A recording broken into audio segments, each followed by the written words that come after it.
श्रीमद्भागवत तृतीय स्कंध सप्तम अध्याय। शुक उवाच एमन्ते मैत्रेय वाणी विदुर दृढचित्ते शृणि आनन्दमने व्याससुत कपोले देयिबे निहस्त रोमपुलकतार देहि पूछे मैत्रेय मुख चाहि। विदुरोवाच भौमुनि एत विपरीत भ्रमे भ्रमयि मोर चित्त से हरि स्वभावे निर्गुण चिन्मात्र परम कारण लीला विहारे गुण क्रिया किरूपे सर्जे तार माया बालक क्रीडा भाव जेन्हे एत न घटे अनुमाने इच्छा स्वभावे खेल तार एनो हे मोहर गोचर जे निद्रागत निज सुखे से किं पामिसे एते दुखे जे गुणमयी माया बळे विश्व सर्जयी अवहेळे पुणी पाळीण करे अंत व्यापारी पुरुष जे मंत जे जीव आत्मा ब्रह्ममये किंपा अविद्या संग होये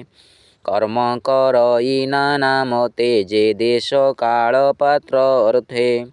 केमंते सृष्टि से करई से कर्म ताकू न लागई माया संजोगे निपातई अन्य पुरुष प्राय होई से एक सर्व आत्मा गति सकल क्षेत्रे तार स्थिति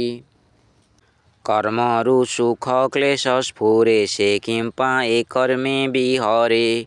अज्ञान संकटे मो मन पड़ी भाळई छन्न छन्न एणु मो मने जेते खेद ज्ञान खड्गे मुनि छेद। शुक उवाच कहन्ति शुक मुनिवर शुण परीक्ष दण्डधर एमन्ते विदुरर वाणी सानन्दे मैत्रेय शृणि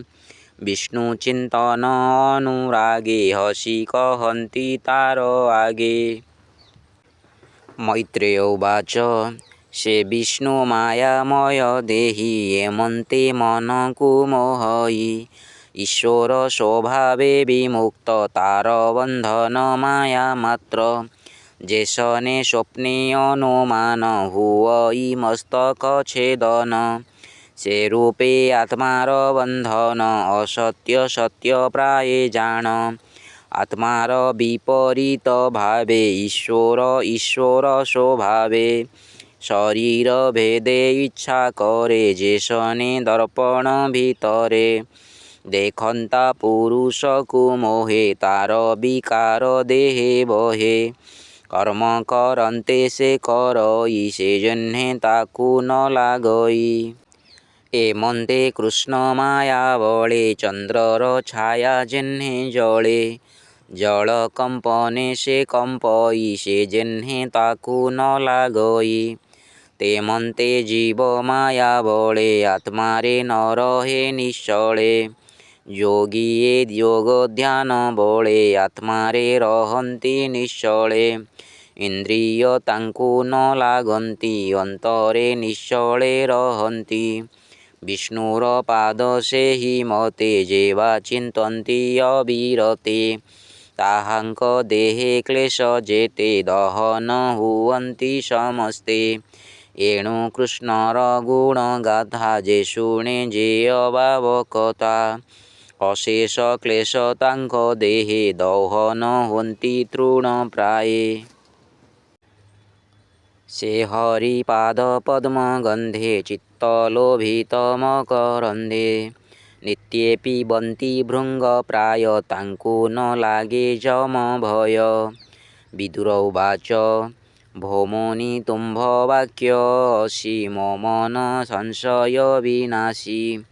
जीव परम बेनि भावे चित्त मो प्रवेशिला एबे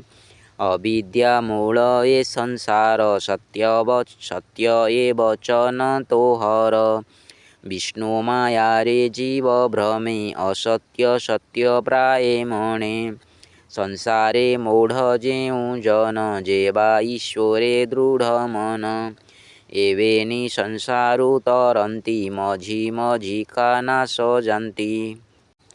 अनर्थ असत्य संसार सत्य प्रतीति जे मोहर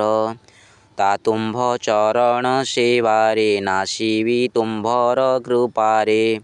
साधुंक सेवा फल एहि कृष्ण चरणे प्रीति होई से हरि चरण प्रसादे संसारु तरे अप्रमादे वैकुंठ मार्ग साधु जने ताहांक सेवा अल्प पुण्ये दुर्लभ अटई जगते हरि कीर्तन जहि नित्ये इंद्रिय महदादि तत्व विराट पुरुष सहित एहांकु सर्जे नारायण अंशे प्रवेश तहि पूर्ण सहस्रपाद उरुहस्त जा देहे ब्रह्मांड समस्त ब्राह्मण आदि चारि जाति विशेषे ताहार विभूति विस्तारी कहतु कारणे क्षीण संशय होए जेणे ए सृष्टि विस्तार कारणे जेमन्ते प्रजापति गणे सर्ग समेते प्रतिसर्ग मनु मनुअंतर भोग एहांक तहु वंश जेते वंशानुचरित सहिते विराज रूप देह मध्ये जेवा वसन्ति अधवूर्धे चतुर्दश लोक स्थिति के ते अंतरे वसन्ति देव मनुष्य पशुगण पक्षी पतंग भूमि तृण स्वेदज अंडज उद्भिद जे अबा पुणि जरायुज एहांक सर्गर विभाग भूमुनि कह मोर आग जे गुणे जेवा अवतारे सृष्टि पालन अंत करे जेमन्ते सृजे श्रीनिवास तार महिमा तु प्रकाश जे वर्णाश्रमंक विभाग सुशील स्वरूप स्वभाव ऋषिंक जन्म कर्म जेते वेद वृक्षर शाखा केते यज्ञ विधाने वेद विधि योग साधने जेते सिद्धि निष्काम सांख्य विद्यासार जे तंत्र मंत्रर विचार पाषंड पथर वैषम्य जे अनुलोम प्रतिलोम जीवर गति जेते मार्गे जे रूप गुण कर्म जोगे धर्मार्थ काम मोक्ष आदि जे मार्गे जे मंत संपादी जे वार्ता दंड नीति बेनी जे वेद विधि अनुमानी श्राद्धर जेवा नीति विधि पितृगणांक स्थान सिद्धि ग्रह नक्षत्र तारागण जे काल चक्रर प्रमाण दान तपस्या फल जेते जे अभा लाभ इष्टापूर्ते प्रवास स्थिति जेवा धर्म आपद काल जेवा कर्म